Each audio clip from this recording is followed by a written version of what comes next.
Hello বন্ধুরা, good morning সবাইকে। আজকে দেখো একদম ভোর 5টা থেকে ব্লগটা শুরু করে দিয়েছি। প্রত্যেক দিনই মানে যখনই সময় পাই তখন থেকে শুরু করি। তো আজকে ভাবলাম যে এত সকাল সকাল উঠেছি যখন, অনেক সময় আছে, তো চলো ভিডিওটা শুরু করে দিই। তো চলো বন্ধুরা, তোমরা কেমন আছো? নিশ্চয়ই ভালো আছো। তো আশা করি আমিও ভালো আছি। তোমরা ভালো আছো মানে আমিও ভালো আছি। তো চলো, এখন ঘুম থেকে উঠেই আগে সূর্যদেবকে প্রণাম তো করতেই হয়, করি আমি। এবার বাইরেটা যাব, কি করছি সেটা তোমাদের সাথে দেখাচ্ছি।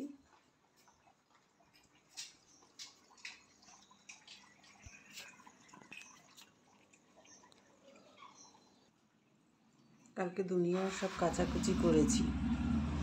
দেখো বাইরে দুনিয়ার সব মেলা রয়েছে, গেটে সব মেলা রয়েছে। বাইরেটা এখন একটু অন্ধকার অন্ধকার মতন আছে, সেরকম সূর্য ওঠেনি তো এখনো।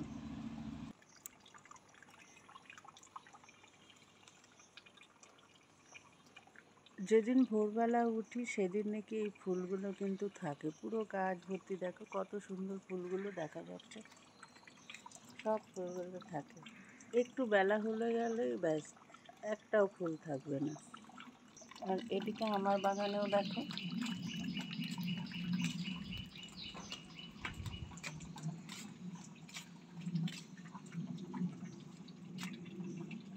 স্বামী গাছের পাতাগুলো না রাত্রেবেলা তখন দেখো পাতাগুলো সেই মানে যেমনি লজ্জাপতি গাছগুলো ছোঁয়া লাগলে মুড়িয়ে থাকে, তারপরে আবার খুলে যায়, স্বামী গাছের পাতাগুলো সেরকমই হয়, রাত্রেবেলা এরকম থাকে। এবার যত বেলা হবে আস্তে আস্তে পাতাগুলো খুলতে থাকবে।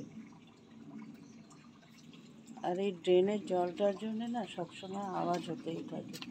আজকে এই গাছে একটা ফুল হয়েছে। ও, এখানেও একটা হয়েছে।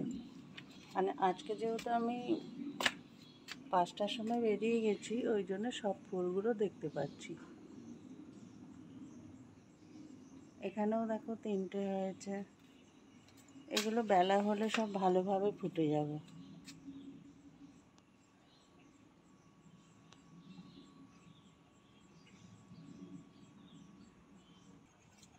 ও বাবা, সিম গাছটা এমনি লতার ছিল বলে তাই একটুখানি ওপর দিকে এটার সঙ্গে বেঁধে দিয়েছিলাম। তো দেখো কত উপরে উঠে গেছে। তাই এটাকে কেটে দেবো, 2-1 দিনের মধ্যেই কেটে দেবো। শীত আস্তে আস্তে তারপরে আরও ঝাঁকড়া হবে। এমনিতেই অনেক ঝাঁকড়া হয়েছে, প্রচুর কলম বেরিয়েছে। আর এখন তো সিম হবে না, এখন কেটে দেবো। আর একটুখানি মানে একবারে কেটে দিলে এবার পরের বারে যে থাকবে ততদিনে আর কাটবো না। এইটুকুনি আম গাছ থেকে তাও দেখো আমের পল্লবগুলো চুরি করা লোকের এত, মানে কিছু কিছু লোকের ফুল চুরি করতে করতে এমন স্বভাব হয়ে গেছে না। দেখো এখানে 2টো আমের পল্লব ছিল, সেগুলো নিয়েছে। তার সঙ্গে এটা একটু মানে ঘা খেয়েছে, এটা শুকিয়ে শুকিয়ে যাচ্ছে। এই গাছেও একটা ফুল হয়েছে। আজকে অনেকগুলোই ফুল পাবো।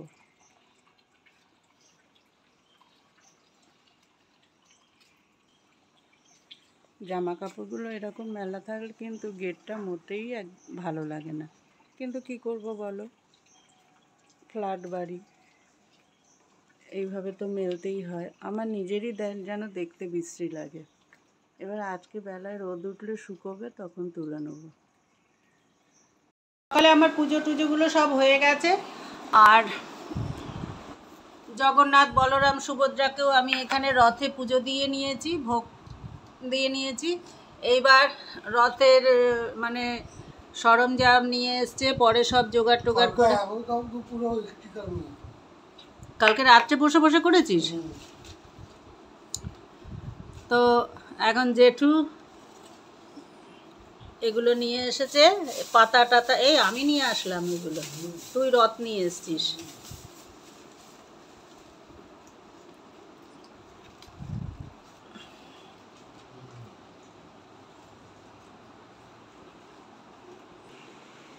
পুজো টুজো সেরে এবার দোকানে যাব, রেডি হচ্ছি, এমন সময় বৃষ্টি চলে এলো। তা সেই জন্য ভাবলাম যে সকালে সিমুই করেছি, সেটা একটু খেলাম টিফিন হিসেবে। আর এই যে ককোয়া কাঁঠাল খেয়ে নিচ্ছি।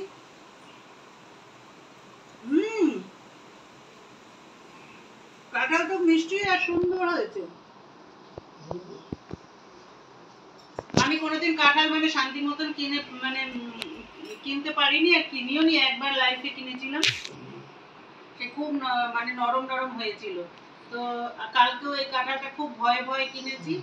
তো এখন দেখছি যে কাঁঠালটা সত্যিই খুব সুন্দর, আর ছেলেটাকে অনেক মুখও করেছি যে যদি কাঁঠাল খারাপ হয়েছে সব শুধু রেখে দেবো, কালকে আবার ফেরত দেবো। তা না জেনে মানুষকে উল্টো পাল্টা বলাটাও ঠিক না। তা দেখো এখন এবার আমি রেডি হব, বেরোবো। তো বন্ধুরা চলো আগে কি করছি দেখাচ্ছি। দোকান থেকে এসে তারপরে এখন দেখো রান্না বসিয়েছি, বেলা 1:30 বাজে। আর ভাবছি কি যে বৃষ্টি পড়ছে যখন, তখন সকালের দিকে কিন্তু ভালো ছিল ওয়েদারটা। তো এখন আবার দোকান থেকে আসার পথে বেশ ভালোই বৃষ্টি হচ্ছে। আর এই বেলা হয়ে গেছে, কি রান্না করব কি রান্না করব করে চিন্তা করতে করতে তখন চালে ডালে বসিয়ে দিলাম। কেন কি না ভাবলাম যে রথও আছে, আর আজকে নিরামিষটা খাওয়াই বেটার হবে। তো সেই জন্যে। আর ফ্রিজ থেকে সকালবেলা মাছ বার করে রেখেছিলাম জলে ভিজিয়ে, কিন্তু এবার সেগুলো তুলে গেছি সকালে। রান্না করতেও দেরি হবে, আর অনেক দেরি হয়ে যাবে। একবার যদি 9:30 বাজে রান্না বসাই, তখন কিন্তু আরও দেরি হয়ে যেত। ওই জন্যে আর দোকানে যাওয়াও সমস্যা হয়ে যেত। তা ভাবলাম যে না, সকাল সকাল দোকানটায় চলে যাই, এসে তারপরে বেলায় করব। এখন ওই জন্য বেলায় চলে এসেছি, এসে এবার চালে ডালে তাড়াতাড়ি করে বসিয়ে দিলাম। কেন আমার তো খুব রিস্ক নিয়ে রান্না করতে হয়। বেশি বাড়াবাড়ি করতে গেলে কখন কোন কাস্টমার ফোন করবে, তখন কিন্তু ওই অবস্থাতে রেখেই দৌড়তে হবে। তো সেই জন্য চলো এখন চাল ডাল ওদিকে বসিয়ে দিয়ে এদিকে ততক্ষণে পাঁপড়গুলো ভেজে নিই। আর আমার এই পাঁপড়গুলো না ভালো লাগে না, নোনতা নোনতা মতো লাগে। আমার কাছে ভালো লাগে যেন সাবু পাঁপড়গুলো। তো তোমাদের কার কোন পাঁপড়টা ভালো লাগে সেটা কিন্তু অবশ্যই কমেন্টে জানাবে। আর দেখো চাল ডাল দিয়ে দিয়েছি, আগে ডালগুলো তো ভেজে নিয়েছি, তারপরে চালটা দিয়েছি। আর একটুখানি গরম হয়েছে জলটা, তারপরেই কিন্তু দিয়েছি। সেগুলো অত নিখুঁতভাবে তোমাদের দেখাতে পারিনি, এক হাতে ফোন নিয়ে নিয়ে না অসুবিধাই হয়। প্রত্যেকটা মানুষেরই কিন্তু ভিডিও করার জন্য একটা করে ক্যামেরাম্যান থাকে। আমার কিন্তু সব নিজেই একা একাই করি। তো চলো এখন এবার টমেটো কাঁচা লঙ্কা কেটে রেখেছি, সেগুলোও দিয়ে দিলাম। হাফ সিদ্ধ হয়েছে তারপরে কিন্তু দিয়েছি। আর আগে দিইনি কেন, যদি কিনা ডালটা সিদ্ধ না হতো ভালো, সেই জন্যে ভয় পাচ্ছিলাম। তো এবার হালকা একটু নুন হলুদ দিয়ে দিলাম। খিচুড়ির মধ্যে কিন্তু অতিরিক্ত হলুদ আমার কাছে যেন ভালো লাগে না। আর নুনও দিয়ে দিলাম। এবার খুব ভালোভাবে সিদ্ধ হয়ে যাবে। আর ততক্ষণে মশলাগুলো সব দিয়ে দিলাম, জিরে ধনে আদা একসঙ্গে বেটে দিয়ে দিলাম। আর খিচুড়িটা যেন সবসময় আমার মুগ ডাল দিয়ে ভালো লাগে, আর নিরামিষ করলেই ভালো লাগে। এখন দেখো এবার আমি সাবুর পাঁপড়গুলো ভেজে নিচ্ছি। আর সাবুর পাঁপড়টা আমার কাছে যেন খুব ভালো লাগে। আমি মানে এই পাঁপড়গুলো মানে ওই পাঁপড়গুলো না নোনতা নোনতা মতো লাগে, তো আমার যেন ভালো লাগে। কিন্তু এদের তো আবার ভালো লাগে, আর ওই পাঁপড়গুলোই তো 12 মাস আমরা খেয়ে থাকি। আর পাঁপড়গুলো একটু বেশি করে ভাজা থাকলে কি হয়, যখন তখন কিন্তু ভাত দিয়ে খাওয়া হয়ে যায়। আর পাঁপড় ভাজতে গেলে একটু তেল বেশি লাগে।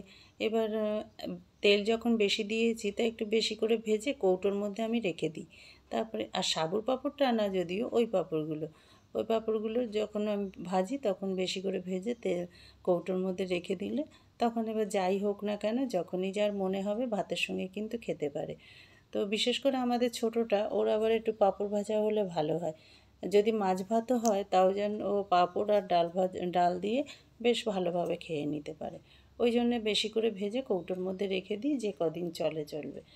তো কিছু যদি খাবারের জন্য প্যান প্যান করে, তখন আমি বলে দিই তোর তো পাঁপড় ভাজা আছে, ব্যাস মুখ বন্ধ। তো দেখো, আর এই সাবুর পাঁপড়গুলো না দিয়ে একটু চেপে ধরতে হয়, তবে একদম গোল হয়। আর নাহলে যেই এটাকে ছেড়ে দিয়েছি, সুযোগ পেয়ে গেছে, পাঁপড়টা দেখো গুটিয়ে গেছে একটু। এবার ওইটাকে আমি আবার খুন্তি দিয়ে চেপে চেপে ধরছি বলে সোজা হয়ে যাচ্ছে। তো সাবুর পাঁপড়গুলো এইরকমই হয়। আর সাবুর পাঁপড়টা সারা বছর আমরা খাই না কিন্তু, আর শখ যখন হয় তখন চোখে পড়লো, মনে হলো তখন হয়তো করলাম, নাহলে কিন্তু করা হয় না। বেশিরভাগ ওই পাঁপড়টাই হয়। তো এখন পাঁপড়গুলো ভাজতে ভাজতে ততক্ষণে খিচুড়িটাও খুব ভালোভাবে সিদ্ধ হতে থাকে। দুটো কাজ আমার একসঙ্গে হয়ে যাবে। আমি তো সবসময় সময়কে বাঁচানোর চেষ্টা করি। বাঁচানো বলতে কি, একটার পর একটা কাজ থেকেই থাকে আমার। আমার যেন সময় মোটে কুলোতেই পারি না। অনেক সময় ভাবি কি জানো তো, যে সময়টা কমে গেছে নাকি আমাদের স্পিডটা কমে গেছে। ভাবি যে আগে কত কাজ করতাম, কত সময় পেতাম, কিন্তু এখন যেন সময়ই পাওয়া যায় না, সময়ই পায় কাজ করে কুলোতেই পারি না। কি জানি, হয়তো স্পিড কমে গেছে নাকি কাজও বেড়ে গেছে। কাজ তো অবশ্যই বেড়েছে, অনেক কাজই বেড়েছে। আর আগে যেরকম কাজ করতাম এগুলোও তো আগেও ছিল, এখনও রয়েছে, কি জানি। তো খিচুড়িতে বাদামগুলো দেবো বলে বাদামটাও কিছুটা দেখো ভেজে নিলাম। আর খিচুড়ির মধ্যে একটু বাদাম ভাজা দিলে না বেশ ভালো লাগে কিন্তু, ওই জন্যে। তো তোমরা বাদাম টাদাম দিয়ে খাও কি না সেটা তোমরা অবশ্যই কমেন্টে জানিও। আর জিরে, তেজপাতা, শুকনো লঙ্কা এগুলো দিতে ভুলে গেছিলাম, সেই জন্য দেখো এখন দিয়ে দিলাম। আর এর বাদামের সঙ্গে ভাজা হয়ে যাবে যদিও। তো তোমরা বাদাম দাও নাকি সেটা কমেন্টে জানিও। অবশ্য কিন্তু অনেকেই দেয় কাজু, কিশমিশ, বাদাম এগুলো কিন্তু দিয়ে থাকে। তো আমিও দেখো দিয়ে দিলাম সবগুলো একসঙ্গে, এবার ভেজে নিয়েছি। আর খিচুড়ি দেখো মোটামুটি কিন্তু হয়ে এসেছে। এবার ফোড়নটা দেওয়ার পরে আবার একটু ফুটবে, তা যেটুকুনি ফুটবে তাতে কিন্তু আরও খুব ভালোভাবে হয়ে যাবে। আর একদম ঝোল পাতলা পাতলা করব না, কেন কি না ভালো লাগে না, থালায় দিলে গড়িয়ে কোথায় চলে যায়, আর তার পিছনে দৌড়তে হবে তখন। সেই জন্যে একটু মানে গাঢ় গাঢ় করব। আর আতপ চালের খিচুড়ি না একটু ঠান্ডা হলে কিন্তু বেশ টেনে যায়। তো সেই জন্য যেরকম আছে সেরকমই থাকছে। আর কিন্তু আমি জল দিচ্ছি না, বাড়াচ্ছিও না। আর অনেকটা হয়ে যাবে, পাতলা হলে অনেকটা হয়ে যাবে, তখন কিন্তু হেলা ফেলা হবে, তখন আবার পরের দিন পর্যন্ত পড়ে থাকবে। আর যেটুকুনি আমি মাপ মতো নিয়েছি যাতে আজকেই হয়ে যায়, সেই জন্যেই। কেন যা থাকবে থাকবে, আর রাত্রে আবার খেলে খেলো না খেলে। আর ছোটোটা আবার খিচুড়িটা একটু বেশি পছন্দই করে। আমার আবার কি জানো তো, খিচুড়ি খেলে মনে হয় কি যেন খাইনি কিছু। ভাত খেলে যেরকম মনে হয় যে না ভাতটা খেয়েছি শান্তি মতন, আর খিচুড়িতে মনে হয় যেন আজকে ভাতই খাইনি এই রকম হতে থাকে। তো দেখো সব মশলাগুলো আমি ফোড়ন দিয়ে দিয়েছি। আর কালারটা কিন্তু হেভি লাগছে, মানে আমার তো ভালো লাগছে। তোমাদের কেমন লাগছে তোমরা অবশ্যই। তো বন্ধুরা দেখো, এই যে চালে ডালে খিচুড়ি। সকালবেলা মাছ বার করেছিলাম রান্না করব বলে, তা চিন্তা করলাম কি যে না আজকে মাছ খাওয়াটা ঠিক হবে না। তো সেই জন্য মাছগুলো আবার ফ্রিজে ঢুকিয়ে দিলাম। আমি অধিকাংশ দিনে তাই করি। প্রথম সকালে ঘুম থেকে উঠে বার করি, এবার যখন দেখলাম যে আর সময় কুলোচ্ছে না বা কোনো সমস্যা কিছু আছে, তখন আবার ফ্রিজে জায়গা মতো রেখে দিই। তো আজকেও তাই হয়েছে। মাছগুলো ঢুকিয়ে রেখে দিলাম, দিয়ে পার্লারে চলে গেলাম।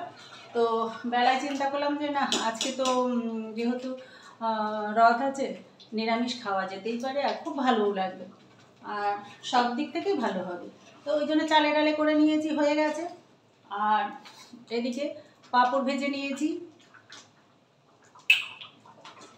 আর এটা সাবুর পাঁপড়। আর এটা হচ্ছে এই পাঁপড়গুলো ভেজে নিয়েছি। এই পাঁপড়গুলো অতটা সেরকম একটা ভালো লাগে না, আমার ওই সাবু পাঁপড়গুলো ভালো লাগে। তো চলো বন্ধুরা, আমার খিচুড়ি হয়ে গেছে। এবার আবার দোকানের দিকে রওনা দেবো। তো আবার দেখা হচ্ছে অন্য কোনো ভিডিওতে। সবাই সুস্থ থাকো, ভালো থাকো, টাটা। আর কেমন রথের দিনটা তোমাদের কেমন কাটলো সেটা কিন্তু অবশ্যই কমেন্টে জানাবে। খেতে ইচ্ছা করে, অনেক সময় হয় ডাল হয়েছে বা তরকারি হয়েছে বা মাছ হয়েছে, যাই হোক মাছ খেতে ইচ্ছে করছে না, তখন একটু পাঁপড় ভাজা হলে ভালো হয়, যেটা যেরকম খেতে পছন্দ করে। তো আমি বলবো এরকম করে ভেজে একটা কৌটোর মধ্যে রেখে দিলে যখন তখন খেতে পারবে। আমি কিন্তু তাই করি। দেখো ভেজে নিয়েছি, ভেজে পিস পিস করে কেটে নিয়েছি, নিয়ে এই যে ছোট ছোট পিস করে কেটে নিয়েছি। এবার এগুলো কৌটোর মধ্যে রেখে দিচ্ছি।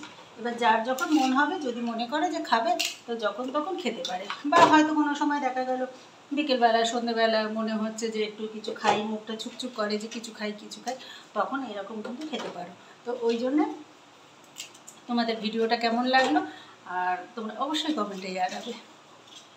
চলো দেখা হচ্ছে আবার অন্য ভিডিওতে, টাটা। রথ উপলক্ষে সকলকে আমার তরফ থেকে প্রীতি শুভেচ্ছা আন্তরিক ভালোবাসা জানাচ্ছি, বড়দেরকে আমার প্রণাম জানাচ্ছি। তো সব যত সোশ্যাল মিডিয়া যত আমার বন্ধু বান্ধবরা আছে সবাই আমার অনেক অনেক ভালোবাসা নেবে।